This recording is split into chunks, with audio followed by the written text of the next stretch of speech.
Olá, vamos falar de investimentos. Então, vamos trazer mais uma empresa para que a gente possa conhecer da sua história, da sua trajetória e principalmente da sua situação econômica e financeira. E aqui vocês já sabem, aqui os nossos inscritos que nos mandam sugestões e a gente faz todo o trabalho de pesquisa e reparte esse conhecimento com todos vocês. Você que está investindo em ações ou pretende investir em ações, então o fundamental o que é? É saber escolher qual empresa que merece receber o nosso aporte, o nosso investimento, já que ganhar dinheiro é tão difícil, então nós temos que ter cuidado na hora de fazer as nossas aplicações. E naturalmente que a gente tem que pesquisar um pouquinho a respeito das empresas listadas na bolsa. Existem empresas maravilhosas, empresas não tão maravilhosas assim, enfim, a gente tem que saber escolher. E aí, naturalmente, que tem que saber de onde que essa empresa veio, o que ela faz, para onde que ela vai, mas conhecer como que ela está financeiramente, como que está o seu nível de endividamento, se está melhorando, se está aumentando, né? Enfim, como é que está a situação de endividamento da empresa e principalmente a questão da lucratividade e da rentabilidade, né? Então, são os cuidados básicos que a gente tem que ter e aí, naturalmente, que os nossos inscritos nos mandam a sugestão, a gente faz todo esse trabalho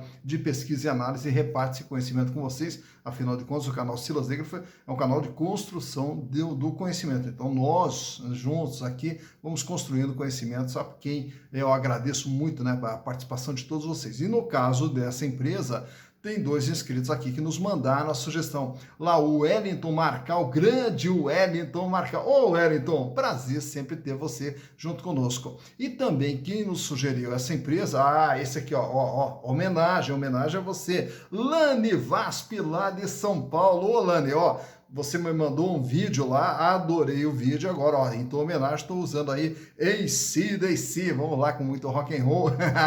Mas vamos lá, então. Lani Vasp, muito obrigado aí pelo carinho, muito obrigado pelo incentivo, né? E não só de vocês, mas de todo mundo que me manda mensagem aí, muito obrigado. É um incentivo a receber a mensagem de vocês, né? Para a gente poder continuar fazendo esse nosso trabalho. Mas a empresa indicada lá pelo Wellington e pelo Lani é a Rumo SA. A Rumo SA que é uma empresa que também ela é relativamente nova aqui no Brasil, né? Surgiu no ano de 2008 e também aqui na Bolsa ela também é novata, lá em 2017 que fez o seu IPO, então não é tão antiga assim, mas já é uma empresa forte, até por quê? Porque ela vem de uma empresa forte. Mas vamos contar de onde que vem então a Rumo SA.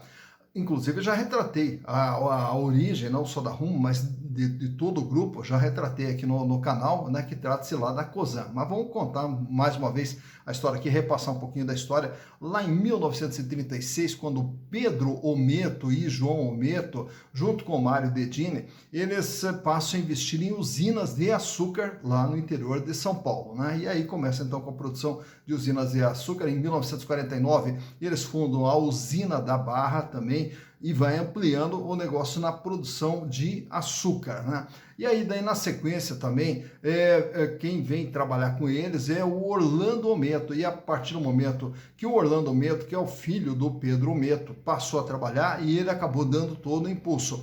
No começo, então, foi ampliando as usinas e a produção de açúcar e depois, daí, na sequência, a produção de álcool também. E aí foi crescendo com usina de açúcar e álcool, sendo a maior exportadora brasileira de açúcar e álcool, né? Mas daí lá no ano de 1986, quem entra também dentro da empresa para trabalhar e depois daí assume o comando é o Rubens Ometo, né? E a partir daí o Rubens Ometo ele começa todo um processo de diversificação, tanto é que daí já no ano de 2000 ele troca, o nome deixa de ser da Ometo e passa a ser o nome da Cosan. Então a partir dali passa a ser Cosan, daí na sequência abre o capital da Cosan e aí começa a investir também na distribuição de petróleo, na distribuição de gasolina, de álcool. Depois daí foram adquirindo diversas outras empresas dentro desse setor. Tanto é que se você hoje passar pelos postos Shell, que você vai encontrar aí pelo Brasil todo, também pertence ao grupo Cosan. Mais uma das empresas que eles criaram lá no ano de 2008 foi justamente a Rumo. E a Rumo, qual que era o objetivo dela? Era fazer o transporte, né, de açúcar, transporte de álcool, transporte de tudo o que a Cosan produzia. Então eles tinham uma empresa de transporte ferroviário. Então era a Rumo. Então começa a Rumo com transportes ferroviários voltados mais para o grupo Cosan, mas aí na sequência ele começa também a transportar grãos, transportar para outros clientes, e aí a Rumo começa a crescer. Daí, na sequência, lá no ano de 2014, daí no ano de 2015, quando foi oficializado, eles fizeram uma fusão com a ALL Logística. E aí, a partir desse momento, então, é a maior empresa aqui de transporte ferroviário do Brasil. Só para vocês terem uma ideia, 26% dos grãos exportados pelo Brasil passam pela Rumo, pelo transporte da Rumo. Hoje a Rumo tem 12 mil quilômetros de linha ferroviária espalhados pelo Brasil, opera 12 terminais de transbordo e também tem os seus terminais nas quais ela tem participação nos portos de Santos e no porto de Paranaguá, né? Então, hoje vamos retratar aí como que está a situação econômica e financeira da Rumo. Para tanto, eu trouxe para vocês aqui o balanço de 2018, 2019 e de 2020 e as informações mais recentes, que é agora de 30 de setembro de 2021. Então, vamos aos números. Então, aqui estamos com os números da Rumo SA, referentes a 2018, 2019, 2020 e também do terceiro trimestre do ano de 2021. E vamos ver através dos números como que vem sendo o desempenho da empresa. Começando lá pelo ano de 2018, que nesse lado do ativo, o que nós temos? Tudo que tem dentro da empresa, todos os seus bens e direitos que fazem parte do patrimônio da empresa, que totalizavam em 2018 27 bilhões de reais. Naturalmente que grande parte está aqui no imobilizado, né, que todos os equipamentos, as locomotivas, os vagões, toda a estrutura física, enfim, todos os bens necessários ao funcionamento da empresa aqui dentro do imobilizado. E temos também uma grande parte aqui no intangível, que são já direitos, né, de concessões que a empresa utiliza, então ele entra aqui como bem de natureza incorpórea, porém com alto valor econômico. E aqui no ativo circulante nós temos o capital de giro, composto aqui pelo caixa equivalente, que a empresa possuía de dinheiro, 141 milhões, contas a receber 417 milhões, estoques mais para uso e consumo 263 milhões e dentro de outros créditos aqui aparece dentro das demonstrações contábeis aplicações financeiras também que eles destacam aqui como outros créditos da empresa, então eu deixei separado, não deixei aqui dentro do caixa equivalente, enfim, respeitando como está dentro do balanço da empresa, o que totaliza 4 bilhões e 73 milhões em 2018, 15%. Então, 15% do que a empresa tem é capital de giro. No ano seguinte, a empresa pula o seu valor para 32 milhões e 832 milhões de reais. E o capital de giro, 4.949. O que mantém aqui os 15% de representatividade. Aumenta significativamente o volume de dinheiro em caixa, que sai de 141 milhões para 1 bilhão 963 milhões. Então eles encerram 2019 com 1 bilhão 963 milhões, quase 2 bilhões de reais em dinheiro, caixa, banco e aplicação. 385 milhões em contas a receber e estoques de 248 milhões. Indo já para o ano de 2020, pula o ativo total agora para 45 bilhões 908. Então, veja o crescimento da companhia ao longo desse período, 45 bilhões 908 milhões. 11 bilhões que 354 milhões agora é o capital de giro da empresa, que já pula para 24,7%. O volume de dinheiro em caixa, que era 141 milhões, foi para 1 bilhão 963 milhões e agora em 2020 fecha com 7 bilhões 778 milhões de reais. E o contas a receber 421 milhões. Já no terceiro trimestre de 2021, agora em setembro, a empresa praticamente permaneceu estável aqui com 46 bilhões de ativo e o capital de giro 10 bilhões 880, representando 23,5% de tudo que a empresa possuía. Aumenta ainda mais o volume de dinheiro em caixa, 8 bilhões 343 milhões e 665 milhões em contas a receber. Então está aqui o comportamento do capital de giro que cresceu e a quantidade de dinheiro que a empresa tem em caixa no dia 30 de setembro de 2021. Tá? Naturalmente que para ter tudo isso aqui no ativo, tudo isso aqui ele vem do passivo. Por quê? Porque o ativo é chamado um grupo de aplicações e o passivo é chamado de grupo de origens. Portanto, tudo aquilo que está dentro do ativo veio de algum lugar do passivo, ou do endividamento ou do capital próprio, né? Então vamos começar aqui. O endividamento em 2018 representava 18 bilhões 839 milhões, 69,4%. Em 2020, o endividamento pula para 24 bilhões 218 milhões, passou agora a ser 73,8%. Isso quer dizer, de tudo que a empresa tem, ela deve 73,8%. Reparem que a dívida de curto prazo ela é pequena comparada com o endividamento total, naturalmente. 2 bilhões 473 e uma dívida de longo prazo de 16, que faz o total aqui de 18 bilhões de dívida. No ano de 2019, 3 bilhões de dívida no curto prazo e 21 bilhões no longo prazo, que faz os 24 bilhões, né?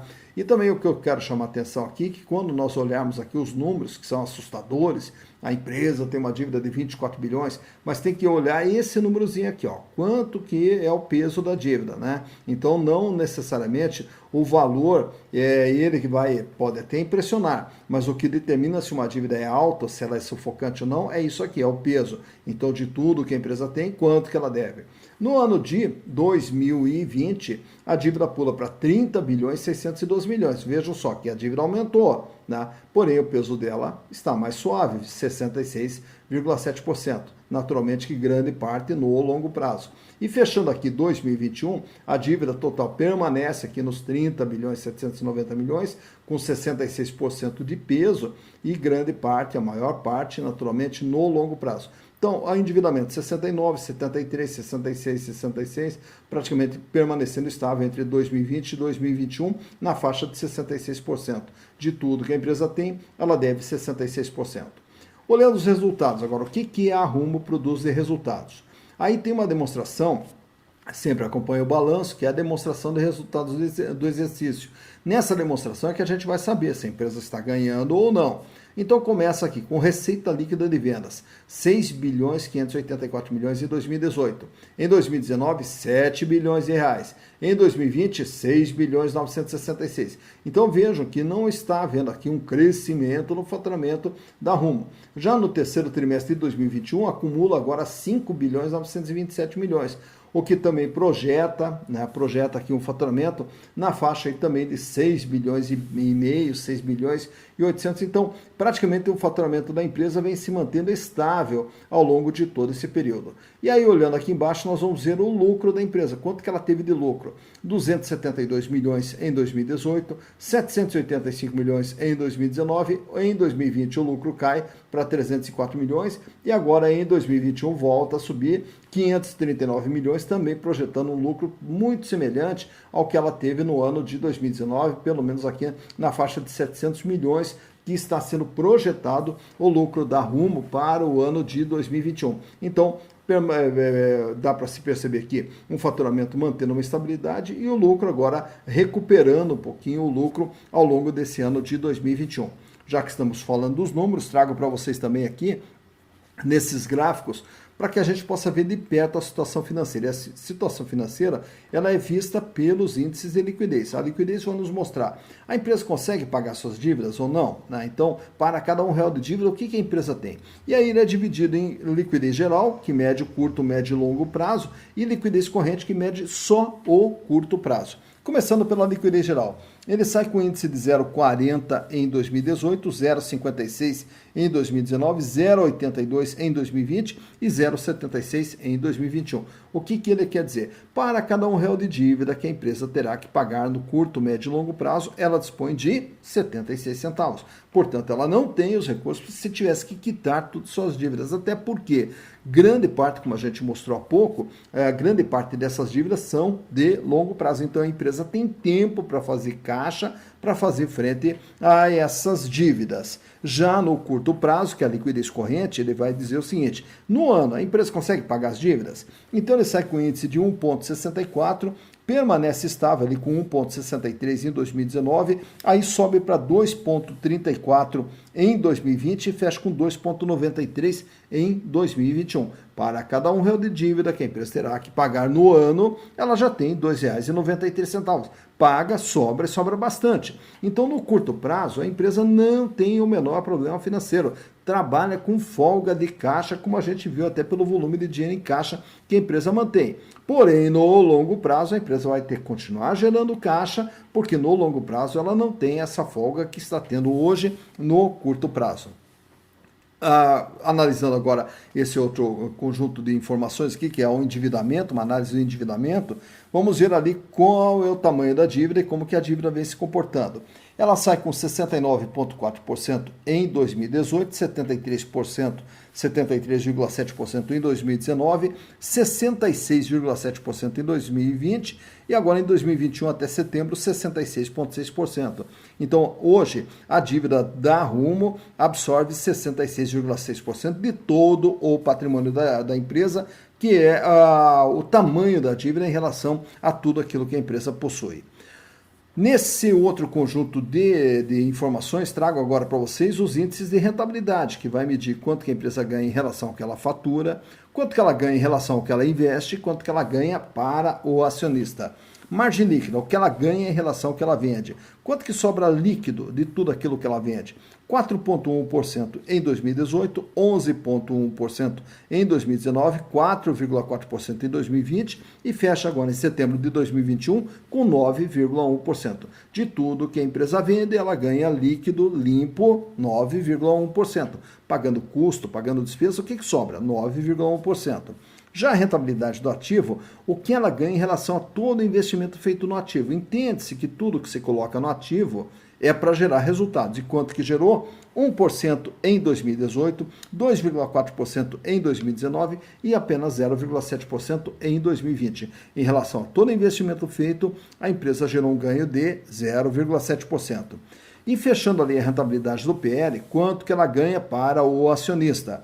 3,3% em 2018, 9,1% em 2019 e 4,4% em 2020. Os acionistas, ao investirem na empresa, tendo seu capital lá dentro do patrimônio líquido, naturalmente que o lucro gerado pela empresa pertence aos acionistas, que vão decidir, através da Assembleia, se esse lucro vai permanecer na empresa, se será distribuído, enfim, qual é a destinação dos lucros. Mas, enfim, o lucro pertence ao acionista. 4,4% foi o ganho do acionista em 2020. Não trago aqui os números de 2021, até porque 2021 nós temos que esperar fechar o ano de 2021 para ter aqui os critérios de comparação. E agora fechando aqui também esses outros indicadores da valorização das ações. Quanto que vale as ações da Rumo? Valor patrimonial das ações, R$ 8,20. Quanto que vale uma ação da Rumo? R$ 8,20. Por quanto que ela é comercializada? Valor de mercado, 16,67. Então, uma ação que patrimonialmente vale R$ 8,20, ela é comercializada por R$ 16,67. Isso vai nos dar esse indicador de baixo, preço em relação ao valor patrimonial, de 2,07. Isso quer dizer, uma ação da Rumo é vendida com ágio de 107%. O valor de mercado, 107% em relação ao valor patrimonial. Lucro por ação, 0,29 centavos. Cada ação da Rumo gerou um ganho de 29 centavos para o acionista, o que transformado em percentual dá 1,75%. Naturalmente que esse 1,75% ele é baseado em cima de valor de mercado, por isso que ele dá uma diferença em relação à rentabilidade do PL que a gente viu há pouco. Então ali é o valor de mercado na rentabilidade da ação, de apenas 1,75%.